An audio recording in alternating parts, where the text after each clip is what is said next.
Hi guys, my name is Elin, and we are continuing our conversation about answering the question, how do we stay connected in our marriage? And if you haven't had a chance to listen to the other videos, I encourage you to go ahead and do that first. One of the things that Tab and I started practicing a long time ago that really has been helpful for us is that we would set time on the calendar when we were going to talk about these things. We were going to choose a date on the calendar to say, this is an appointment that we have with each other, and we're going to talk about how we are doing. We're going to have these temperature checks where we are intentionally carving out time to sit down and have a conversation, where we are having those conversations of what I appreciate about you, or meeting those emotional needs and saying, this is what I need, or my emotional bank account is kind of feeling a little depleted and I need some help here, or I'm really feeling blessed by the deposits you're making in me emotionally, and having those conversations. But on the calendar, you set a time that you're going to sit down, and at that meeting, you look at the calendar and say, here, let's choose 2 date nights right now for this month. Or here, let's go ahead and let's plan what our next retreat looks like. And if money is something that, is a struggle, or maybe even finding childcare, this is a time for you to sit down and say, okay, we want to make this happen, so what needs to take place? Have some time to dream about that. Tab and I talk about retreats almost every week. We're always talking about the next time we can get away together. But we're always doing that. And sometimes it's for a night, sometimes it's for longer, but we're always dreaming about that. Hey, what would it take for us to go away for 3 days? Or hey, what would it take if we could go to this place? Or what would it take for us to have this experience and do this retreat together? And that dreaming together is so good for your relationship. It gets you excited, and it gets you thinking of creative ways that you can come together. And it gets you excited about each other and spending that time together. And that excitement just feeds off of each other, and it grows that intimacy that you have and that enjoyment that you really want to have and do have for each other. It's also a time for you to talk about those safeguards. Talk about, okay, is this okay? Is that okay? What's okay? What are our safeguards? What are the protective boundaries that we need in place in our marriage? And this is something Tab and I actually talk about all the time. He has a very public role in his job, and there's a lot of people who come and talk to him. And so we have very clear parameters for what that looks like, and what is okay and what's not. Even down to the point of, if you are asked to have a meeting with someone of the opposite gender and they actually just show up at your office door, what do you do?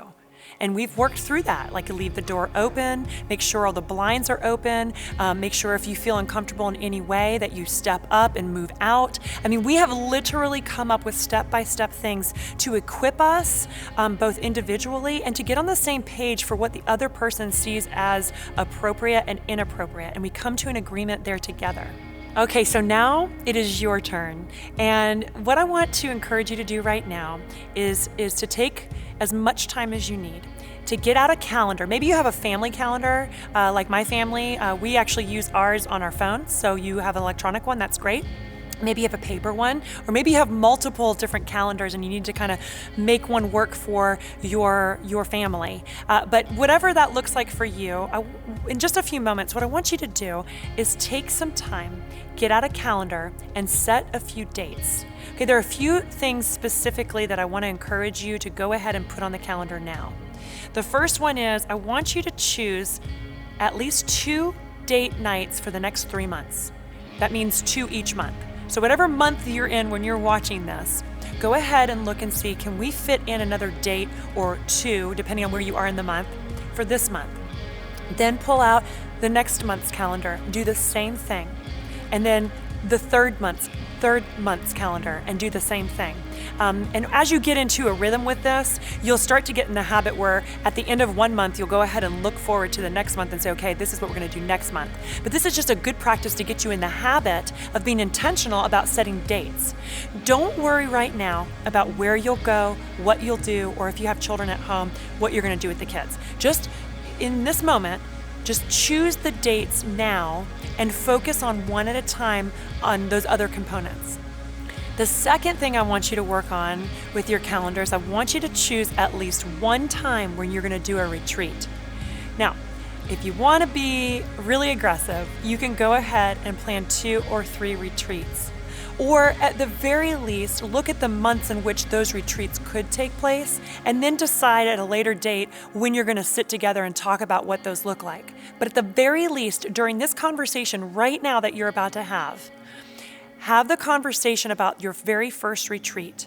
When is that going to be, and how long can you be gone? And that's going to depend on, your season of life, if you have children, what your finances look like. I mean, all different factors go involved in that. But the goal for the retreat is at least 24 hours.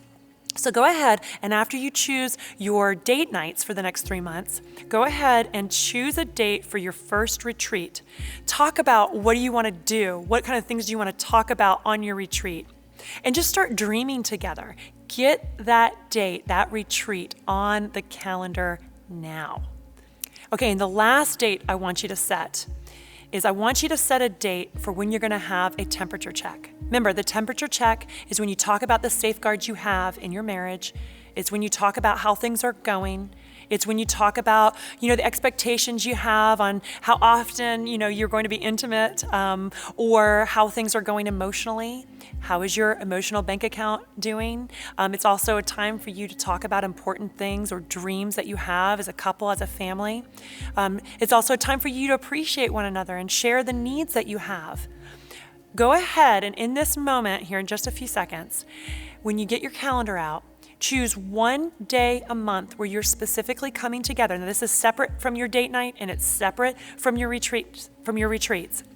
But choose a date where you're going to have your temperature check, where you're going to sit down and you're going to talk about all of the things that are important in your relationship. And you know what? Here's the deal.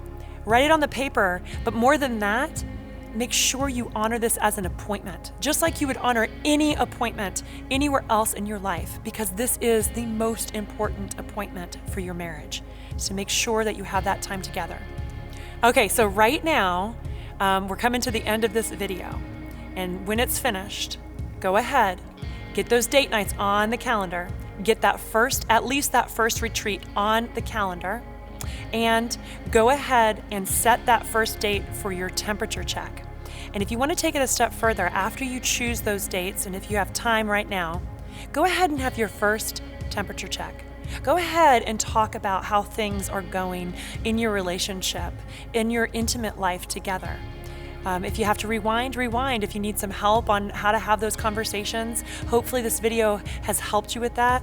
But I'm praying right now that it is an awesome conversation and one that brings great life and blessing into your marriage, into all of the intimacy that God wants you to have emotionally, spiritually, physically, and intellectually in your marriage.